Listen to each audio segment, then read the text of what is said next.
আজান নিয়ে বিভিন্ন এলাকায় ঠিক ইনার মতো। একটু শুনে নি। আপনাদের এই মাইক বাজিয়ে কোনো নামাজ পড়া যাবে না, ঠিক আছে? ইনার মতো পুলিশ অফিসার যিনারা রয়েছেন বিভিন্ন জায়গায় গিয়ে মানুষকে সচেতন করছেন। সেই সাথে আমাদের ঠিক একেবারে পাশে নদিয়া, সেখানেও বেশ কিছু মসজিদ থেকে মাইককে নামিয়ে দেওয়া হয়েছে। অফিসারের কথা আপনারা শুনলেন, তিনি বলছেন যে মসজিদে মাইকে নামাজ পড়া যাবে না। আসলে তিনি বোঝাতে চেয়েছেন যে আজান দেওয়া যাবে না। আমি আসলে বলতে চাইছি যে যে তথ্যটা সরকারের তরফ থেকে সার্কুলেট হয়েছে সেই তথ্যটা কি আদৌ আমরা কেউ যাচাই করেছি, নাকি ক্ষমতার অপব্যবহার চলছে, অথবা নোটিশের অর্থ না বুঝেই এমন ঘটনা ঘটানো হচ্ছে?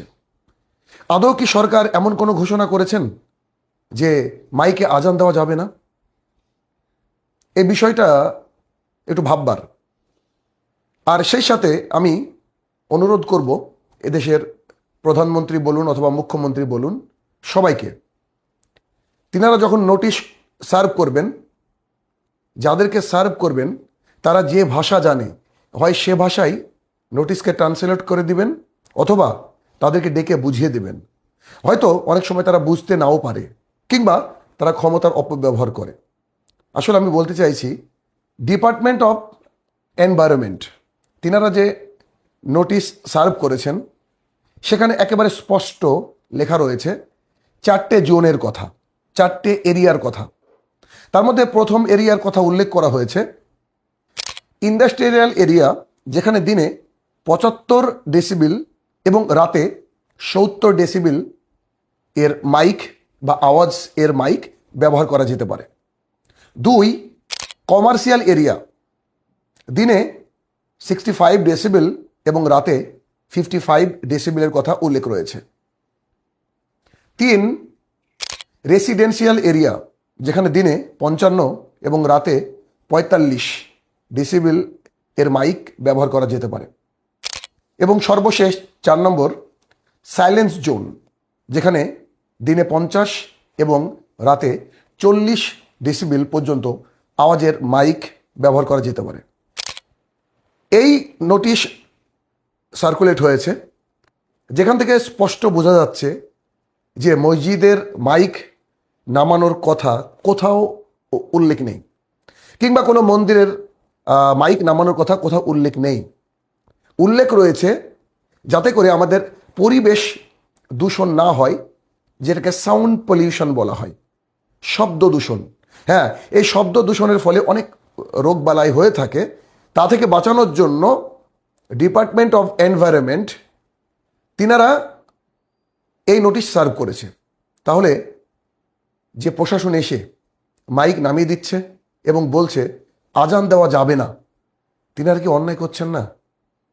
আমি মুখ্যমন্ত্রীকে অনুরোধ করব, সবিনয়ে অনুরোধ করব যে এই বিষয়গুলো একটু খেয়াল করতে। কেননা আপনি একটা নিয়ম নীতি দিচ্ছেন, অথচ যিনারা প্রশাসন রয়েছেন বা কর্মকর্তারা রয়েছেন তিনারা হয় নোটিশের ভুল বুঝেছেন, অথবা তাদের ক্ষমতার জোর ব্যবহার করে হয়তো এদেশের মানুষেরও বদনাম, আপনারও বদনাম, সবারই একটা বদনাম করার চেষ্টা করছে, কিংবা কোনো জাতির ব্যাপারে তিনাদের যে স্ট্রং পজিশন সেটাকে কিন্তু তারা মানে বলপূর্বক প্রকাশ করার চেষ্টা করছে। তাতে কি হবে? আবার এক কমিউনাল মনোভাব তৈরি হতে পারে। তাই বলবো যে আপনারা যে যেখানে আজান দিচ্ছেন, দয়া করে এই যে উল্লেখ করলাম ডেসিবেলগুলো, এই ডেসিবেলগুলোকে একটু খেয়াল করবেন যাতে করে শব্দ দূষণ না হয়। ব্যাস এতটুকুই। মসজিদের মিনার থেকে কারোর অধিকার নেই যে তিনারা গিয়ে বলপূর্বক হোক কিংবা ভয় দেখিয়ে হোক আপনাদের মানে মাইক নামিয়ে দিবে। এটা কিন্তু চরম অন্যায় হচ্ছে। আশা করছি বিষয়টা সবারই কাছে স্পষ্ট হয়েছে, এবং যাতে করে ভায়োলেন্স সৃষ্টি না হয় সেদিকেও সবাই খেয়াল রাখবেন বলে আমি আশাবাদী। আসসালামু আলাইকুম ওয়া রাহমাতুল্লাহি ওয়া বারাকাতুহু। সরকার বলছে গোমাতা, তাহলে 14 বছর মানে বয়স পার হলে কি গোমাতা তখন কি হয়ে যাবে? সরকার তারপরে কুরবানি দিতে বলছে, তারপর তাকে হত্যা করতে বলছে। তাহলে সেটা কি সরকারের কি ধরনের কথা? এটা একদম মানে মানা যোগ্যই নয় এই কথাটা। তাহলে আমার বাড়িতে যদি বয়স্ক একজন কেউ থাকে, তাকে কি আমরা মানে বয়স হয়ে গেলে তাকে আর মা বলবো না? এটা সরকার কি ধরনের কথা বলছে? এটা একদম মেনে নিতে পারছি না আমরা। পরের বারেরটা ঈদটা হয়ে গেলে বলে দিতে পারতো যে তোমাদের আর কুরবানি হবে না, আর গরুর ব্যবসা করো না, আমরা পরের বাড়ি ঝি কেটে খাবো। কিন্তু এদের সামনে মেরে দেবো কি করে? এই খাটালে গোবর দেখো, খাটালে গোবর পড়ে রয়েছে, আমি সব সামলাই। আমার স্বামীর মাথামতি খারাপ, স্বামী একদম আসছে না, আমি কি করব? আমাকে কিচ্ছু একটা করো। বিজেপি কি আমরা ভোট দিয়ে আমরা তো ঠকছি, এখন আমাদের পেটে তো লাথি মারছে। গরু 6 বছর বাঁচে না 14 বছর আয়ুত্ব দিচ্ছে, এ কি ব্যাপার? কই মমতা দিয়ে এটা করিনি তো। ওরে মরে মেরে বিজেপি তুলে লাভ এইটি হয়েছে আমাদের। এখন আমরা একটাই চাচ্ছি, হয় আমাদের গরুগুলো বিক্রি করার অনুমতি দিক, না হলে উনি এখান থেকে এসে গরু নিয়ে চলে যান, আর না হলে উনি পারুক আমাদের হাতে এক বোতল করে বিষ তুলে দিক, আমরা সেই বিষ খেয়ে মারা যাই। এছাড়া আমাদের কোনো উপায় নেই। না, আমাদের কোনো রাগারাগি নেই। মুসলিমরা আমাদের গরু কিনছে না ওনার জন্য, শুভেন্দু অধিকারীর জন্য। উনি মানে মুসলিমরা ভয় পেয়ে গেছে। উনি যেভাবে আইনটা বের করেছে, প্রশাসনের ভয় দেখাচ্ছে যে 6 মাসের জেল আবার জরিমানা। মানে এই ভয়তে কেউ আসছে না আমাদের গরু কিনতে। মাত্র 15 দিন ক্ষমতায় এসে আজকে নতুন নতুন নিয়ম, নতুন নতুন কথা চালু করছে। এই নিয়ম তো নেই, মানুষের জীবনের গ্যারান্টি নেই। তাহলে গরু 14 বছর জীবনের গ্যারান্টি আমরা কিভাবে নেবো? শুধু তো গরুকে খাওয়ালে আর গরুকে দুধ বিক্রি করলে তো আমাদের সংসার চলবে না। কুরবানির কথা ছিল বলে গরু তুলতাম, গরু পুষতাম। এখন যদি এই নিয়ম চালু হয়, তাহলে মোদি আমাদের খাটালে গরু তুলে দিক, তারপরে আমরা সেই গরুকে মোদি খাওয়ানোর পয়সা দেবে, আমাদের দেখাশোনা করার পয়সা দেবে, তাহলে গোমাতাকে সেই 14 বছর বয়স পর্যন্ত আমরা রেখে দিতে পারবো। তার আজকে আমরা মোবাইলে সোশ্যাল মিডিয়ায় দেখছি, আমরা অনেকের মুখে শুনেছি, মুসলমানরা অনেকে বলেছেন যে হুমায়ুন কবির হচ্ছে বিজেপির দালাল, নওশাদ সিদ্দিকীকে বিজেপির দালাল বলেছেন।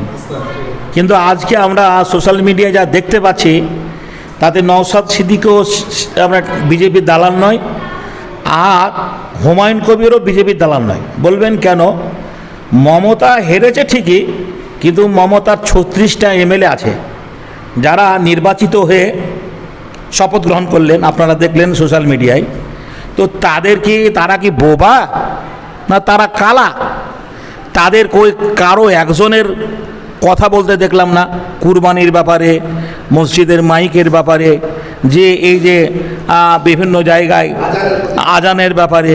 তারপরে এই সেদিনকে দেখলাম না কোথায় আপনার এই নওশাদ সিদ্দিকী পাস করেছে ভাঙড় থেকে, আর সেখানে ওই হাওড়া এসে একটা মানে ভাঙচুর হচ্ছে সেই জায়গায়। একবারে সে কি ওই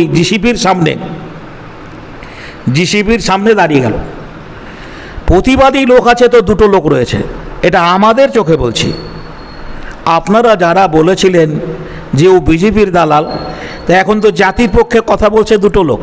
হুমায়ুন কবির বলেছে, আপনারা সোশ্যাল মিডিয়ায় দেখতে পাচ্ছেন, যে কুরবানির ব্যাপারে কেউ যদি আঙুল তুলে, তাহলে আগামী দিনে আমরা তাদের জন্য বৃহত্তম আন্দোলন করব। নওশাদ সিদ্দিকীও বলেছে কোনো ভয় নেই, নির্ভীকভাবে আপনারা কোরবানি করবেন, যাতে কোনো বিধর্মী ভাইদের অসুবিধা না হয়, যে তারা বিধর্মী ভাইরা যেন কষ্ট না পায়, রক্ত মাংসগুলো এদিক ওদিক করবেন না, একবারে মানে সীমাবদ্ধ জায়গায় করবেন, পবিত্র জায়গায় করবেন, যাতে কারো অসুবিধা না হয়। তাতেও যদি কেউ কিছু করে আমরা আছি, এই সাহসটা জুগিয়েছেন। অথচ টিএমসির দলের যারা বিধায়ক, 36টা বিধায়ক, কি বলছেন আমরা, যারা 87টা বিধায়ক যারা গেছে আপনার, আর যাদেরকে বিরোধী দলের মানে করেছেন, ওই বিরোধী দলের এর আগে শুভেন্দু অধিকারী বিরোধী দলের নেতা ছিলেন, কিন্তু টিএমসির বিরোধী দলের নেতা, ওর নামটা ভুলে গেলাম, ও কালা না বোবা, তো কালা না বোবা আল্লাহ ভালো জানে।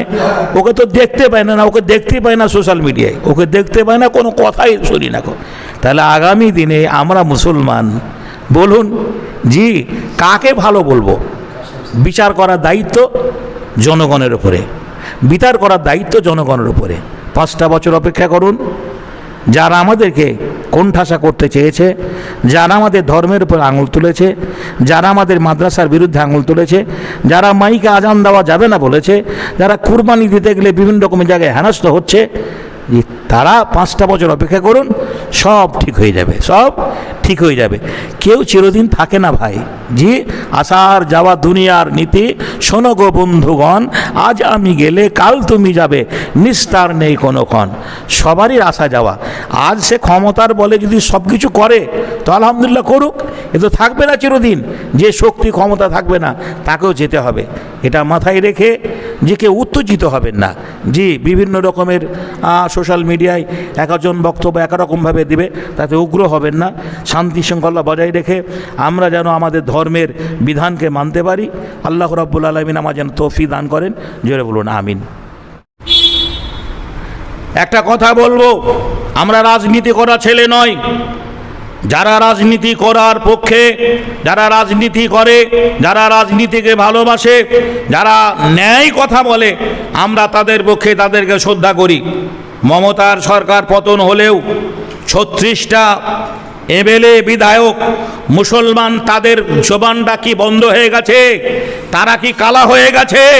তারা কি শুনতে পায় না, সোশ্যাল মিডিয়া দেখে না যে মুসলমানদের গোহত্যা বন্ধ করতে বলা হচ্ছে, মুসলমানদের মাইকের আজান বন্ধ হচ্ছে? একজন মূর্খ, বিজেপির একজন মূর্খ নেতা বলেছে অ্যালার্ম দিয়ে, কি বলছেন আপনার আজান হবে, আজানের শব্দ আজকে মোবাইলে হয়, মোবাইলের আজান শুনে নামাজ পড়বে। আরে মাথা মোটা, তোমার বউ যখন পুজো করবে তুমি আলাম দিয়ে রাখবে, বলবে ওং ব্রহ্মা দেবচং ব্রহ্মাইতে চং জগোধীতাই কৃষ্ণাই গোবিন্দাই নমঃ নমঃ পাপহং পাপাত্তা পাপ সম্ভাব ত্রাহিমাম পুণ্ডরিকা খো সর্বপাপ হর হরি নমঃ নমঃ। এটা মুখস্থ করে নাও, এটা আলাম দিয়ে রেখে তোমার বউকে শোনাবে, আর সেটা দিয়ে পুজো করবে। বাদরামি করার একটা সীমা আছে, বাদরামি করার একটা জায়গা রয়েছে। মুসলমানরা হাতে চুরি পরে নেই। পশ্চিম বাংলার মুসলমানরা সবাইকে যেমন আপন করতে পারে, সবাইকে পর করতে পারে। এই পশ্চিম বাংলার মুসলমানরা 34 বছর সিপিএম সরকারকে বুকে আগলিয়ে রেখেছিল, 15 বছর টিএমসি মমতাকে আগলিয়ে রেখেছিল, টিএমসিকে আগলিয়ে রেখেছিল।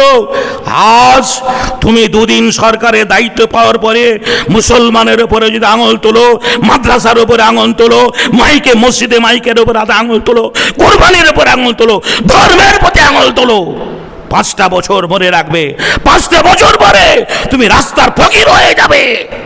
এ ক্ষমতা মুসলমানদের রয়েছে। পশ্চিমবাংলার মুসলমানদের বলবো, আমরা সংখ্যালঘু নই, আমরা সংখ্যাগরিষ্ঠ। আমরা সংখ্যাগরিষ্ঠ বলবেন কেন? আজকে ওরা সংখ্যালঘু সংখ্যাগরিষ্ঠ বলছে, মতুয়া সম্প্রদায় আলাদা, আদিবাসী সম্প্রদায় আলাদা। আরে হাতে গোনা সনাতনী ধর্মের মানুষেরা হাতে গোনা কটা? আমাদের কাছে হিসাব নেই। পশ্চিমবাংলার মুসলমানরা সংখ্যালঘু নয়, রাজনীতির প্ল্যাটফর্মে সংখ্যালঘু করা হয়েছে। আইএসএফ আমার ভাই কি বলছেন আপনার ওই নওশাদ সিদ্দিকী করেছেন, এখানে হুমায়ুন কবির কি একটা দল করলো আপনার বাঁশিছে আপনার না আপনার ওই হুমায়ুন কবির আম জনতা উন্নয়ন পার্টি।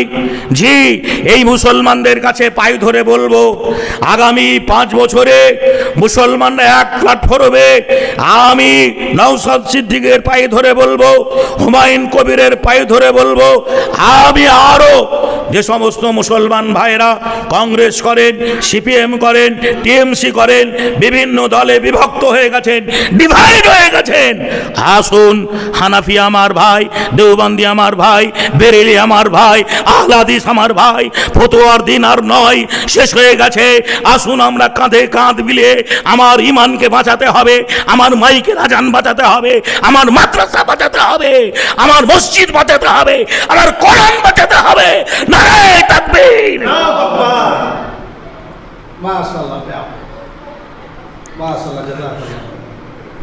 বলতে যাচ্ছিলাম, সকলের কাছে করজোর আবেদন, বিভিন্ন সোশ্যাল মিডিয়ায় বিভিন্ন রকমের বিভিন্ন বক্তার বক্তব্য শুনে উত্তেজিত হবেন না।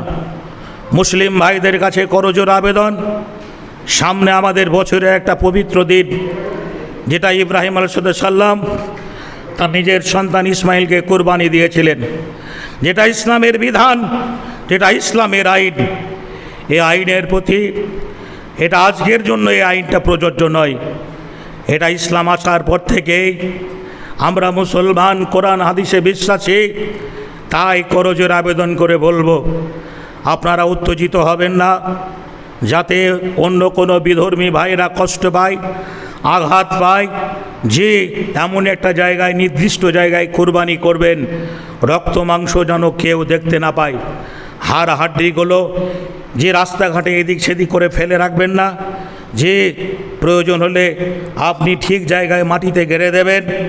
তারপরে গোস্ত মাংসগুলো যেগুলো বিলি বন্টন হবে সেই সময় দিকে লক্ষ্য রেখে যে আস্তে বাইক নিয়ে যারা যাবেন আত্মীয়র বাড়ি, তারা স্থিরভাবে যে আপনার একবারে বিধান অনুযায়ী হেলমেট শু জুতো পরে যে আস্তে আস্তে গিয়ে আপনার আপনজনের বাড়িতে গোস্ত পৌঁছে দেবেন, যাতে রক্ত মাংসগুলো রাস্তায় পড়তে না যায়।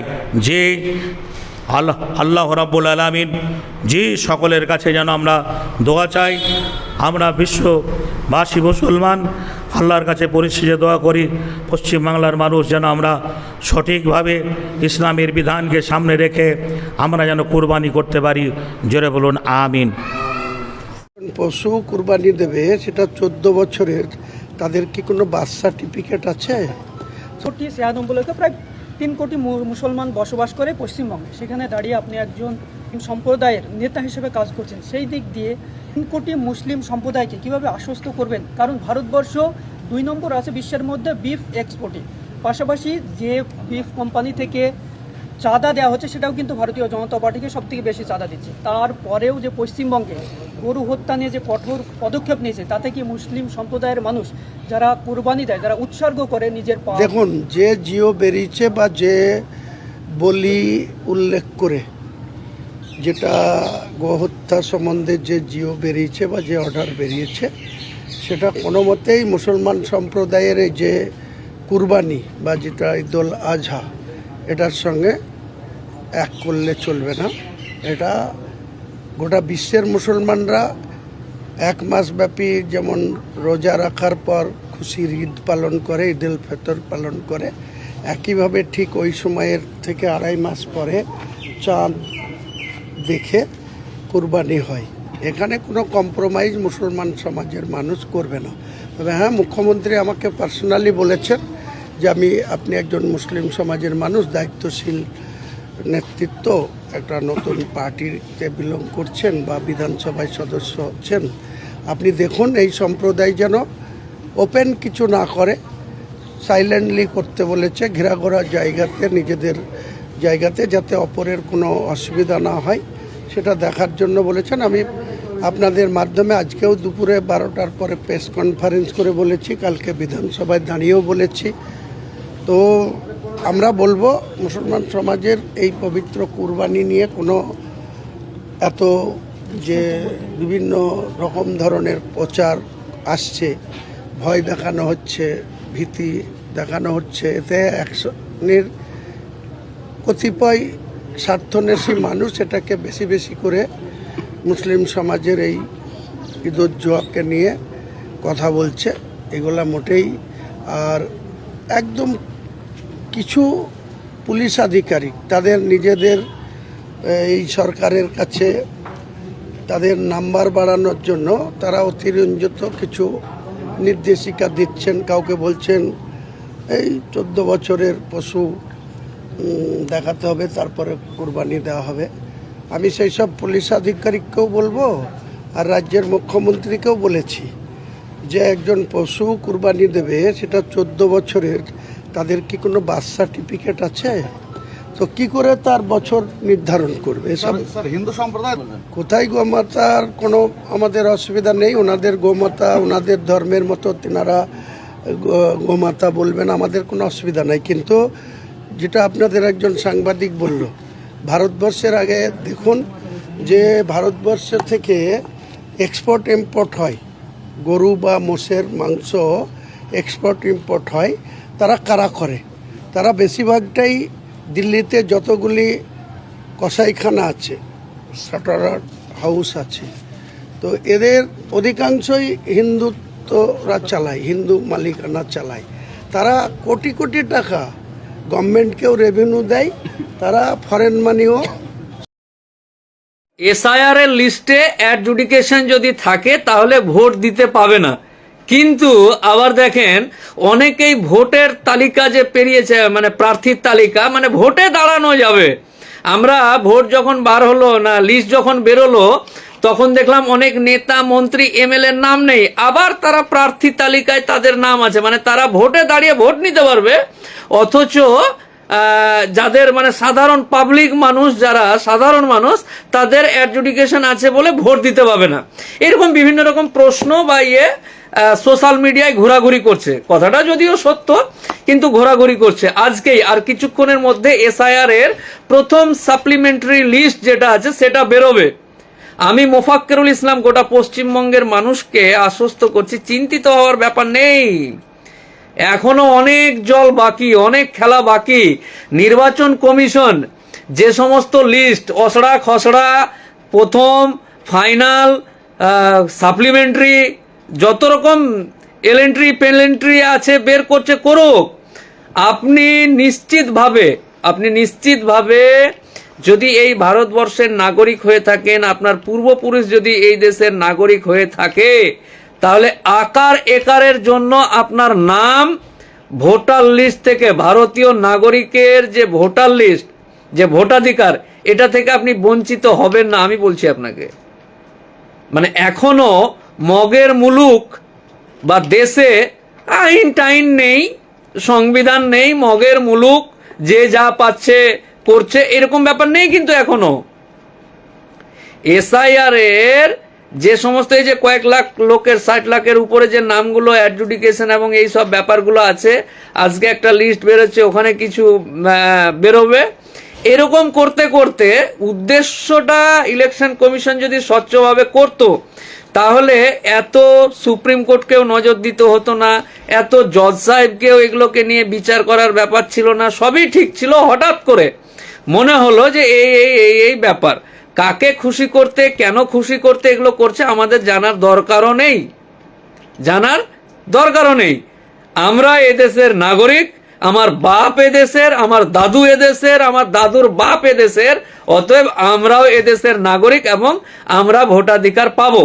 হ্যাঁ, আমাদের মধ্যে কিছু মানুষ, সেটা জাতি ধর্ম বাদ দিয়ে হিন্দু হোক আর মুসলমান হোক, অনেক মানুষ কাগজপত্রে গাফিলতি আছে, আকার একার ভুল আছে। ওই যে চ্যাটার্জি আর চট্টোপাধ্যায়, ব্যানার্জি বন্দ্যোপাধ্যায়, কুমার, এরকম অনেক আছে, অনেক।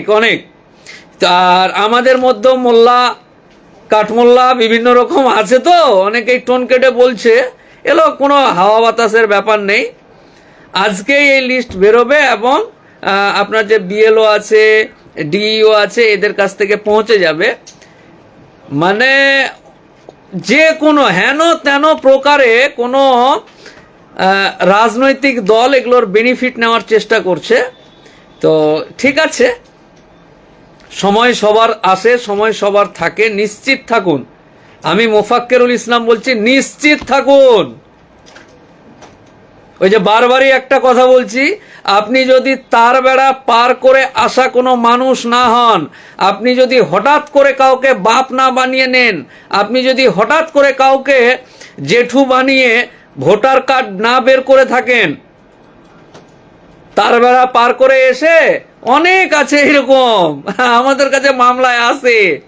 তাদের নাম বা তাদের ধর্ম নিয়ে কোনো ব্যাপার নেই, এরকম আসে। তাদেরকে মানে যারা জানে, রাজনৈতিক নেতারা জানে এটা, যে কারা বেশি এসছে, কেন এসছে, কাদের ভোটার কার্ড, কে কাকে বাপ বানিয়েছে, ডুপ্লিকেট, এগুলো সব খবর তাদের কাছে আছে। কিন্তু তারপরও ইন্টেনশনালি যদি কাউকে বাদ দেয়, আমি মোফাক্কেরুল ইসলাম বলছি, নিশ্চিত থাকুন, কোনো ব্যাপার নেই। একবার ভোট দিতে পেলাম না অ্যাডজুডিকেশন বলে আমি একদম ভোটার লিস্ট থেকেই গায়েব হাওয়া হয়ে গেলাম, এরকম কোনো ব্যাপার নেই। दौर मुशाई अपनी काहे में चिंता कर रहा है, जिंदा है अभी, ऐसा कुछ बात नहीं है। ठंडाয় বসে আছি, দেখছি হসড়া খসড়া, ফাইনাল, সাপ্লিমেন্টারি সব দেখার পর আপনার নামটা আছে কিনা, আপনি আপনার ওই সিল মারা, মোহর মারা সিলটা উঠে গেছে কিনা, সুপ্রিম কোর্ট, জজ সাহেব, এই কি ট্রাইব্যুনাল, বিভিন্ন রকম জায়গা আছে, নিশ্চিত থাকুন। হ্যাঁ, হয়রানি হলো, এই হয়রানির কে মাসুল দিবে, এটা যদি আপনি আমাকে প্রশ্ন করেন, তাহলে এর উত্তর নেই। আপনাকে নতুন করে যদি আপনাকে উজু করতে শেখাতে হয় তাহলে বড্ড বিপদ। সব কিছু আপনার কাছে খবর আছে, আপনি জানেন ভালো করে যে কারা, কে, কেন, কোন, সবই জানেন। অতএব উত্তর সেইভাবে হবে, কিন্তু এসআইআর নিয়ে বা ভোটার লিস্ট নিয়ে চিন্তিত হওয়ার ব্যাপার নেই। রাজ্যের সমস্ত সাধারণ মানুষকে বলছি, অনেক রাস্তা বাকি এখনো। এদের যেমন লিস্ট বাকি, আমাদের রাস্তাও অনেক বাকি আছে। আমি 72 মুশকিল 73 আসান, বুঝতে পারলেন না? 72 মুশকিল 73 आसान। एडजुडिकेशन बात कोई बात नहीं है। 72 মুশকিল 73 আসান। তাই এসআর নিয়ে চিন্তিত হবেন না। এবার শক্ত করে দেখতে হবে কে কোন দিক দিয়ে ফাঁসছে। আর সামান্য লাভের জন্য, সামান্য রাগের জন্য বড় কুমির যেন না ফেঁসে যায়। কে বুঝতে পারলেন না? আপনার রাগ আছে, ক্ষোভ আছে, সব আছে। ক্ষোভ খাপ মিটিয়ে বড় কুমির ডাকা যাবে না। কি বুঝলেন?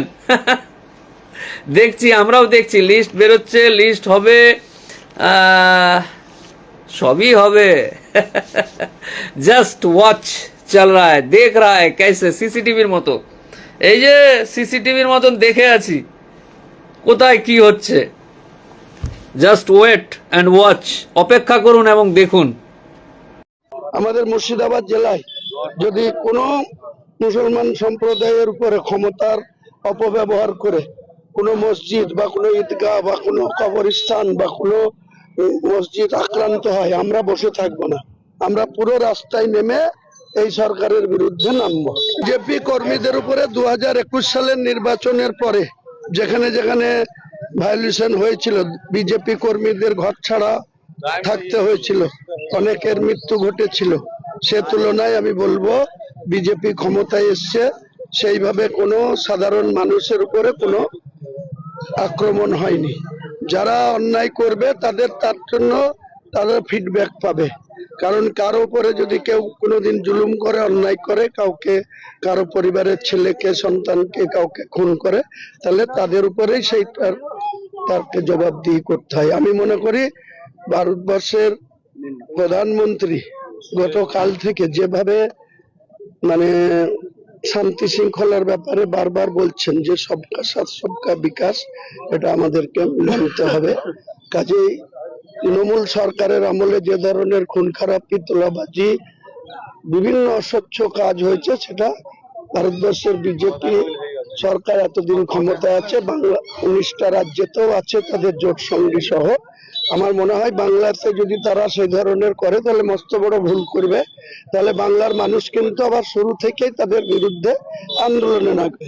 আমাদের মুর্শিদাবাদ জেলায় যদি কোনো মুসলমান সম্প্রদায়ের উপরে ক্ষমতার অপব্যবহার করে কোনো মসজিদ বা কোনো ঈদগাহ বা কোনো কবরস্থান বা কোনো মসজিদ আক্রান্ত হয়, আমরা বসে থাকবো না।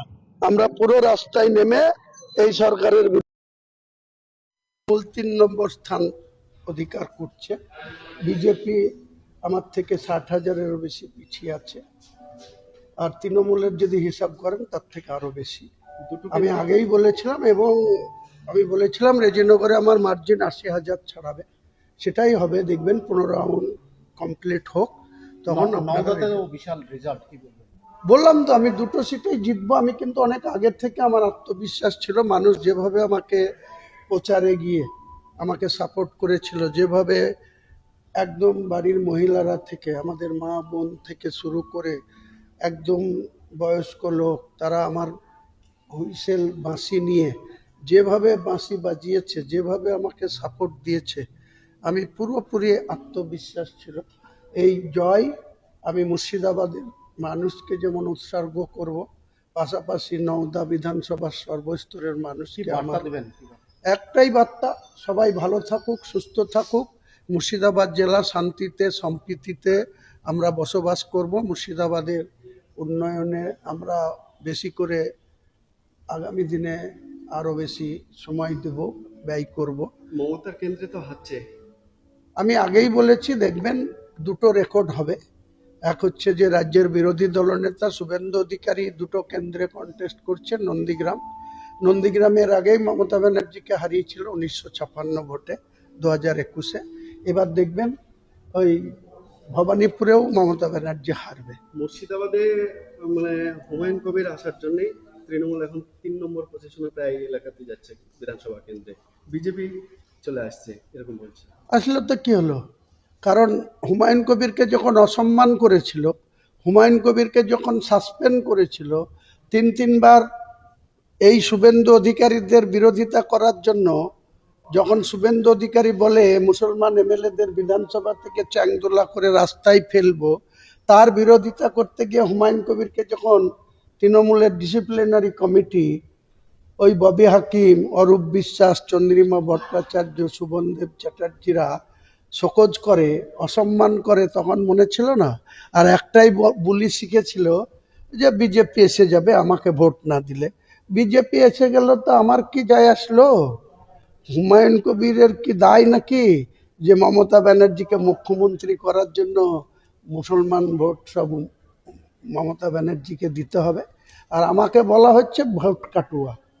কে কার ভোট কেটেছে, কে কার যোগ্যতা প্রমাণ দিয়েছে, আজকে আত্মপর্যালোচনা করুক যে মমতা ব্যানার্জি একা হুমায়ুন কবিরকে অসম্মান করার জন্য আজ কত পরিমাণ মুসলমান ভোট তৃণমূল কাছ থেকে সরে গিয়েছে। সংখ্যালঘু ভোট সব আপনার কাছে নিশ্চয় থাকবে, আগামী দিনে প্রমাণ করে দেবো। প্রতি স্তর পঞ্চায়েত আসুক, এই মমতা ব্যানার্জির প্রতীক নিয়ে কেউ পঞ্চায়েতে ভোটেই দাঁড়াতে চাইবে না। এর আগে তো টাকা দিয়ে টিকিট নিয়েছে, কাউকে খরিদ্দার পাবে না। আমরা কোনো টাকা দিয়ে কাউকে টিকিট দেব না, আমরা এমনি ভালোবেসে আমাদের কাছে যারা আসবে, আমজনতা উন্নয়ন পার্টিটা করবে গোটা মুর্শিদাবাদ সহ বাংলায়। আগামী সময় আসুক, নির্বাচন আসুক, 2028-এ ত্রিস্তর পঞ্চায়েত, 2019-এ লোকসভা। আমি এখন থেকে ঘোষণা করে দিলাম, বহরমপুর লোকসভায় তৃণমূলকে 2 লাখ ভোটে হারাবো। আমি এমপি হব বহরমপুর। হ্যাঁ, এখনই ডিসিশন নিচ্ছি না। আমার কোন বিধানসভার মধ্যে আপনি বেশি মার্জিন ভোটে জিতবেন বলে মনে রেজিনগর, আমি আগেই বলেছিলাম।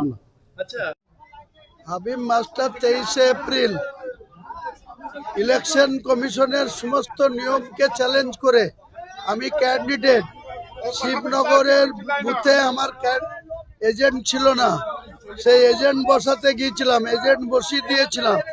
তারপরে ইলেকশন কমিশনের নির্দেশ ছিল 144 ছিল, সেখানে 100 গজের ভিতরে কেউ 5 জনের বেশি জমায়েত করা নিষেধ ছিল। সেদিন 100 জন 20 মিটারের মধ্যে বুথের কাছে 100 জন নিয়ে গিয়ে মস্তানি করেছিল। গোটা দেশ দেখেছে, গোটা রাজ্য দেখেছে। আমি প্রশাসনের কাছে, ইলেকশন কমিশনের কাছে লিখিত অভিযোগ করেছিলাম, কিন্তু সেদিনকে অ্যাডিশনাল এসপি মজিদ খান এবং বেলডাঙ্গা থানার ওসি বাদে বাকি যারা অফিসার, তারা সবাই তৃণমূলের চটি চেটেছিল এবং দালালি করেছিল। তাই আমি কাল বলেছিলাম যে নওদাতে যাব, 10,000 লোক নিয়ে থানা ঘিরবো। কেন 23 তারিখ এটা করা হয়েছে? সেই ভয়ে পুলিশ এসপি তাকে রাত্রি 1:30টার মধ্যে অ্যারেস্ট করে নওদা থানাতেও রাখেনি, বহরমপুরে নিয়ে গেছে, আজকে কোর্টে প্রডিউস করে। এই তো একদিন দাদার হাট আর একদিন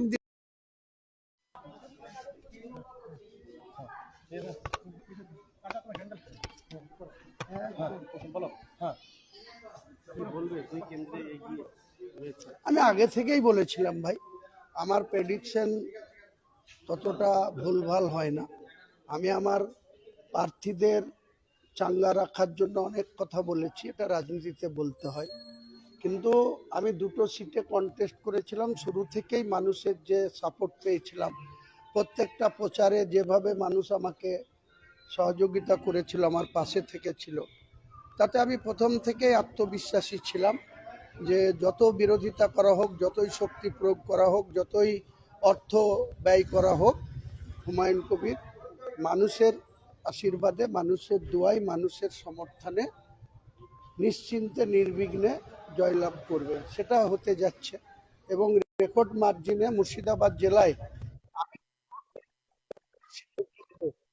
অনেক কারো ক্ষমতা নাই হুমায়ুন কবিরের মতো মার্জিন রেখে জিতে। আপনারা দেখে নেন না, বিকেল পর্যন্ত ওয়েট করুন।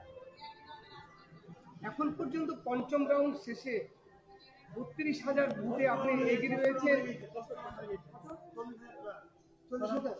6 রাউন্ডের শেষে 40,000 প্লাস। 15 রাউন্ড প্লাস গুনতি হবে।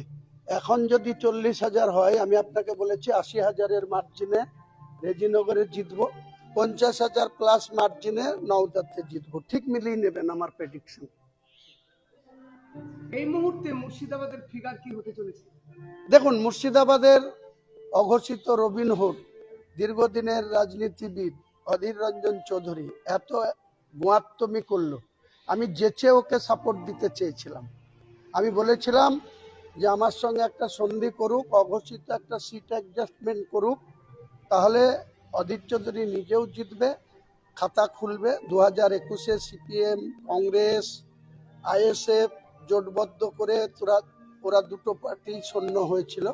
আমি বলেছিলাম মুর্শিদাবাদ জেলায় এক মঞ্চে যদি মোহাম্মদ সেলিম আর অধীর চৌধুরী আর হুমায়ুন কবির মানুষের কাছে বক্তৃতা করে, তাহলে মুর্শিদাবাদ জেলা থেকে তৃণমূল দলটাকে ধুয়ে মুছে সাফ করে দেবো। কিন্তু তারা সেটা ইগো দেখিয়েছে, আমার সেই কথায় কোনো গুরুত্ব দেয়নি। কাজে আমাকে যদি কেউ সম্মান না দেয়, আমি কাউকে সম্মান দিতে পারবো না। তাই তারা আজকে সে শাস্তি পাচ্ছে। কারণ অধীর চৌধুরীর কেরিয়ার, দীর্ঘদিনের রাজনীতিবিদ, 1999 থেকে 2019 5বারের সাংসদ, লোকসভার নেতা, প্রাক্তন রেলমন্ত্রী, শোচনীয়ভাবে বিজেপির কাছে অধীর রঞ্জন চৌধুরীর কারিশমা বা যে নিজের দমে জিতবো বলছিল, দম কার কত মুর্শিদাবাদে আছে, 3টের পরেই ক্লিয়ার হয়ে যাবে।